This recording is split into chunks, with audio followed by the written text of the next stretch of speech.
हम आपको बताते हैं सुप्रीम कोर्ट के एक बहुत ही अहम फैसले के बारे में जो नोएडा अथॉरिटी पर दिया गया है। दरअसल सुप्रीम कोर्ट ने नोएडा अथॉरिटी पर एक बहुत ही बड़ा आदेश पारित किया है। सुप्रीम कोर्ट ने नोएडा प्राधिकरण के कामकाज पर बड़ी कार्रवाई की है। दरअसल पहले बनी एक एसआईटी की रिपोर्ट में पाया गया कि नोएडा में जमीन अधिग्रहण मुआवजा जरूरत से ज्यादा दिया गया है और इसमें अधिकारियों और जमीन मालिकों की मिलीभगत की संभावना जताई गई है। रिपोर्ट में कहा गया है कि नोएडा में फैसले कुछ लोगों के बीच होते हैं, पारदर्शिता नहीं है और जो है वो नीतियां डेवलपर्स के पक्ष में है। इसी आधार पर सुप्रीम कोर्ट ने नई 3 आईपीएस अधिकारियों वाली एसआईटी बनाने को कहा है। इसी के साथ सुप्रीम कोर्ट ने कहा है कि ईआईए यानी एनवायरमेंटल इंपैक्ट असेसमेंट और सुप्रीम कोर्ट की ग्रीन बेंच की मंजूरी के बिना कोई भी नए प्रोजेक्ट शुरू नहीं होंगे। अब सवाल उठता है कि इस फैसले से नोएडा के चल रहे प्रोजेक्ट पर क्या असर पड़ेगा, घर खरीदारों के लिए क्या संदेश है। फैसले की बारीकियों को समझेंगे लीगल एक्सपर्ट और सुप्रीम कोर्ट के वकील आशुतोष श्रीवास्तव से। आशुतोष जी, स्वागत है आपका जी बिजनेस पर। सुप्रीम कोर्ट ने नोएडा में ईआईए और ग्रीन बेंच की मंजूरी के बिना प्रोजेक्ट पर रोक लगाई है। इसके पीछे की वजह क्या है और क्या यह आदेश फौरी तौर पर है या फिर ये लंबे समय तक लागू रहेगा? सुप्रीम कोर्ट ने ये डिसाइड किया इसमें कि यहाँ पर अगर कोई भी गड़बड़ी हुई है, क्योंकि उन्होंने जो पहले एसआईटी का रिपोर्ट था उसको कंसिडर किया और उस एसआईटी रिपोर्ट में जो है कुछ गड़बड़ियों के बारे में जिक्र किया गया था जो पहले की जो एसआईटी थी जो गठित हुई थी, और उसी रिपोर्ट को देखते हुए सुप्रीम कोर्ट को लगा कि इसमें फर्दर इन्वेस्टिगेशन होना चाहिए। जो लैंड एक्विजिशन जो हुआ है उसमें जो कॉम्पनसेशन दिए गए हैं, जो दिखाए गए हैं, एटलीस्ट वो जो सीमा है, जो लिमिट्स जो तय किए गए थे अमाउंट का, वो उससे कहीं ज्यादा है। तो क्या ये अमाउंट जो है एक्चुअल में फार्मर्स को मिला है, या मिला है तो कैसे मिला है, या इसमें कुछ ऑफिसर्स का कोई इन्वॉल्वमेंट है क्या, या इसमें डेवलपर्स का भी कोई इन्वॉल्वमेंट है। इस इशू को प्रॉपरली इस एसआईटी को बोला गया है कि आप इसको चेक कीजिए, अगर आपको लगता है तो इसमें आप एफआईआर रजिस्टर कीजिए और इसको एक डिटेल्ड इन्वेस्टिगेशन करके आप रिपोर्ट दीजिए। और सुप्रीम कोर्ट ने बेसिकली ये जो है पब्लिक इंटरेस्ट में, अगर हम देखें लार्जर इंटरेस्ट पब्लिक का देखते हुए इसको ऑर्डर को पारित किया है। और ये ऑर्डर कब तक वैलिड रहेगा ऐसा नहीं कह सकते, ये डिपेंड करेगा कि एसआईटी अपना रिपोर्ट जो सबमिट करेगी उसके अंदर क्या सही में ऐसा कुछ पाया जाता है। क्योंकि इन्वेस्टिगेशन के लिए कहा गया है, इसका मतलब ये नहीं है कि ऐसा कोई हुआ ही है या ऐसा करप्ट एक्टिविटी 100% हुआ है, लेकिन हाँ शक जरूर पैदा होता है पहले के एसआईटी का जो रिपोर्ट था उसको अगर हम कंसिडर करें। तो अब ये रिपोर्ट पे डिपेंड करेगा कि सुप्रीम कोर्ट आगे क्या फैसला लेता है कि इसके अंदर कोई फर्दर ऑर्डर्स देने चाहिए नहीं देने चाहिए। आशुतोष जी, एसआईटी के पास किस तरह की जांच शक्तियां होंगी? क्या ये सीबीआई जैसी स्वतंत्र एजेंसी के तौर पर काम कर सकती है या फिर ये राज्य के अधीन होगी?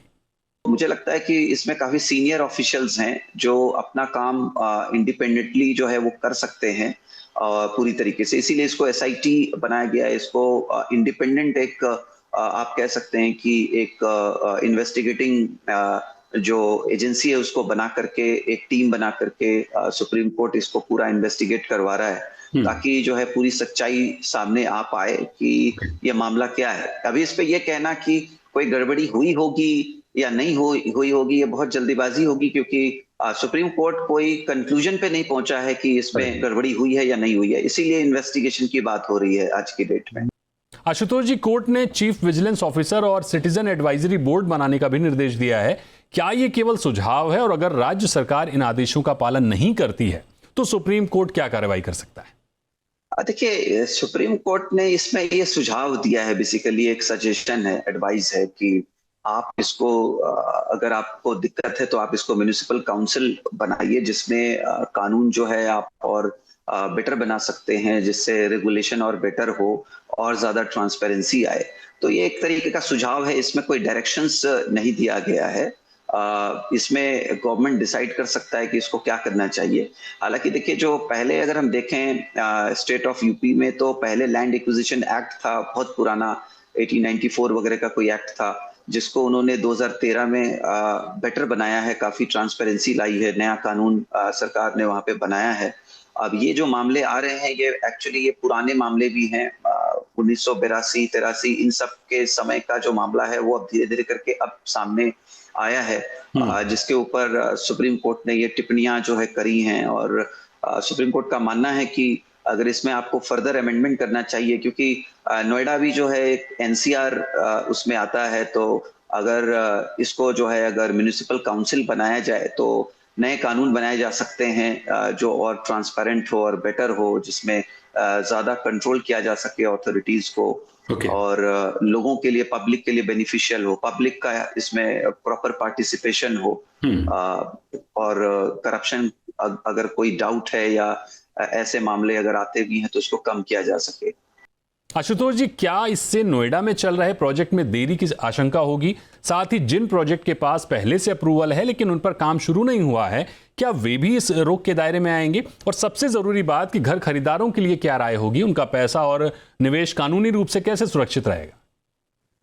देखिए, इसमें अगर हम देखें तो सुप्रीम कोर्ट ट्रांसपेरेंसी चाहता है, और ट्रांसपेरेंसी किस लिए? ताकि अल्टीमेट जो बायर्स हैं उनको ही बेनिफिट हो, उनको जो वो खरीद रहे हैं जो भी प्रॉपर्टी, उनको सही दाम पे मिले, इन्फ्लेटेड प्राइस ना हो, और साथ में कोई भी जो है गलत एक्टिविटी से कंस्ट्रक्शन ना हो, प्रॉपर इन्वायरमेंट जो है क्लियरेंसेस जो है सुप्रीम कोर्ट का ग्रीन बेंच दे, और एसआईटी की रिपोर्ट के बेस पे ही फर्दर डिसीजंस जो है सुप्रीम कोर्ट ले सकता है कि क्या करना सही होगा, जो पब्लिक इंटरेस्ट में सही हो और पब्लिक एट लार्ज का जिसमें फायदा हो सके।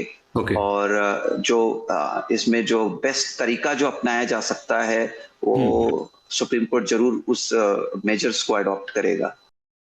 सुप्रीम कोर्ट के इस आदेश से नोएडा अथॉरिटी पर एक बार फिर सवाल खड़े हो रहे हैं। जमीन अधिग्रहण के लिए दिए गए मुआवजे की जांच करने के लिए सुप्रीम कोर्ट ने एसआईटी बनाने की बात कही है। एसआईटी की जांच में क्या निकल कर आएगा, ये देखने वाली बात होगी। हालांकि अगर आप नोएडा में कहीं घर खरीदने जा रहे हैं या खरीद चुके हैं तो अपने बिल्डर से पर्यावरण मंजूरियों को लेकर जांच पड़ताल जरूर करें, कहीं आपका भी प्रोजेक्ट इस रोक का शिकार तो नहीं बन गया।